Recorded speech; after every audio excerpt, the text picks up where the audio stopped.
में उस खाली डब्बा बिल्कुल कोई भी नहीं था। तो पति बोला अपनी पत्नी से, भगवान मेरा तो जी ऐसा करे चैन खींचू। पता तुम्हें रेल की चैन खींच कर रेल रुक जाती है, कितनों को पता है इस बात का? सारे जाना तो बहुत नॉलेज है तुम।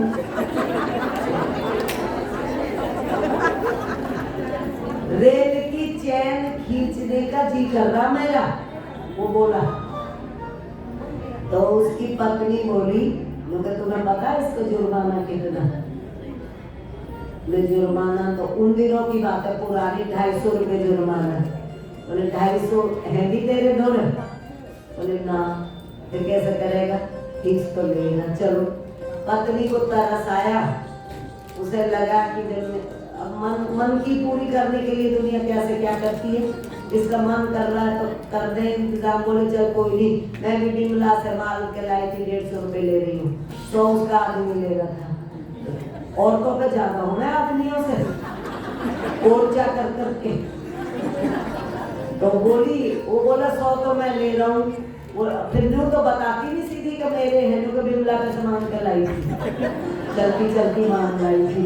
तो 150 रुपये दी तो चल 250 हो जाएंगे, 150 मेरे पे, 100 तेरे पे, 250 अपना जुर्माना दे देंगे। उसने चल तू अपने मन की पूरी कर ले।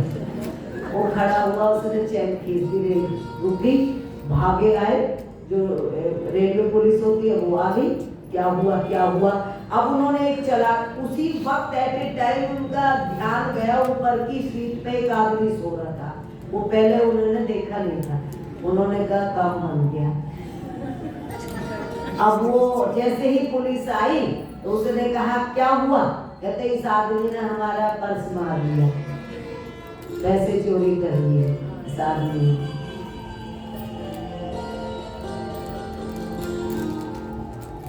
तो वो हाँ नहीं, ये नहीं कहा, उसने कहा इसने खींची है चैन, उसके सिर पे गिर दी। वो उससे भी चालाक था। वो बोला हाँ मैंने खींची है। क्यों खींची है? कहते मेरे 250 रुपए चोरी कर लिए इन्होंने। 150 तो इसने रख लिए। अब वो क्या करे? सही में उन्होंने पुलिस ने तलाशी ली, 150 वो आपको से दिलवा दिए। वो बच्चा में थे, ये जो चालाकी करके हमने सोचे है ना, नहीं पता नहीं हमने जीवन में क्या बचा लिया। इसे खाने के लिए, इसे तो छीनने के लिए दुनिया बैठी है। तू शेर तो मैं सवा शेर, या सवा शेरों की कोई कमी नहीं है।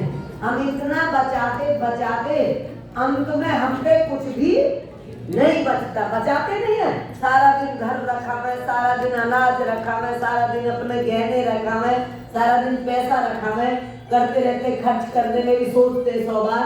किसी के लिए तो बिल्कुल नहीं कर सकते, बचाने की कोशिश करते रहते, बचता कुछ भी नहीं है। तो ये हमारे जीवन की कहानी है सारी। राम जी की कथा जब हम सुनते हैं तो उस कथा में सत्संग की महिमा बहुत ज्यादा आती है। और इस सत्संग करने से ज्ञान होता है, और सत्संग बिना प्रभु के प्राप्त नहीं होता। कहते अगर कुछ मिले संसार में तो वो खुशी की बात नहीं है, अगर सत्संग मिले तो खुशी की बात है। तो कहना कि प्रभु ने बहुत कुछ दिया है। और ये भी संत हमें ये भी सिखाते हैं कि हमें हर समय उस प्रभु का धन्यवाद करने का अभ्यास करना चाहिए। जब आपको समय पर भोजन मिल जाए, समय पे नींद आ जाए, देखो आपने भी जीवन में देखा होगा, मैं पीछे जब अस्वस्थ रही तो उस अवस्था में मुझे नींद नहीं आती थी, मुझे काफी समय नींद नहीं आई। वो नींद कितनी कीमती होती है जब मुझे पता चला इस बात का। नींद की कितनी कीमती, पैसे देके भी नींद नहीं ला सकते आप। सारा कुनवा इकट्ठा हो जाए ना भी अपनी थोड़ी थोड़ी नींद दे दे 5-5 मिनट की, तो भी आपको नहीं मिल सकती।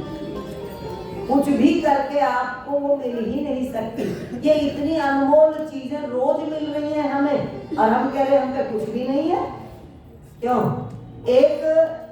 एक आदमी आया एक संत के पास, कहने लगा मैं आपको एक थैली ले रहा उसमें उसने सोने चांदी के रुपए डाल रखे और धरती सामने ये मैं आपको दक्षिणा नहीं कह रहा हूँ, बस मेरे पास प्रभु का दिया और तो सब कुछ है, पर मन की शांति नहीं है। बोले मन की शांति, बस संत चुप बैठे रहे। वो गुरुजी जैसे संत थे और टाइप के, गुरुजी की भी एक दो बात ऐसी सुनाऊंगी तुम्हें। वो तो लेके उसकी थैली और भाग लिए, अब उसे ये उम्मीद नहीं थी कि संत ऐसे भाग लेंगे। वो तो भाग लिए पीछे पीछे, वो भागा, सांप चढ़ गया। संत जी ने दौड़ा दिया बुरी तरह से। संत जी का तो लक्ष्य दूसरा था, और जब पूरा थक गया उसके अंदर आया ही कैसा संत जो पैसे लेके भाग रहा, तो वो पहले तो दे रहा था, फिर उसे छीनने भागा। तो संत रुक गए, उसने वो पैसे दिए, निकले पकड़, तो मिली मन को शांति। पैसे खोने पे अशांति थी और पैसे प्राप्त हो गए तो अब शांति मिली। पैसे पाने का अब शांति मिली। बोले शांति कब है, सुख कहाँ है? सुख तो जब आपको पता लगे नहीं कुछ खो गया है और वो वापस मिल जाए तो आपको सुख लगता है। भूख खो जाए तो, और जब वो मिल जाए तब पता लगता है कि सुख कहाँ है। नींद खो जाए और फिर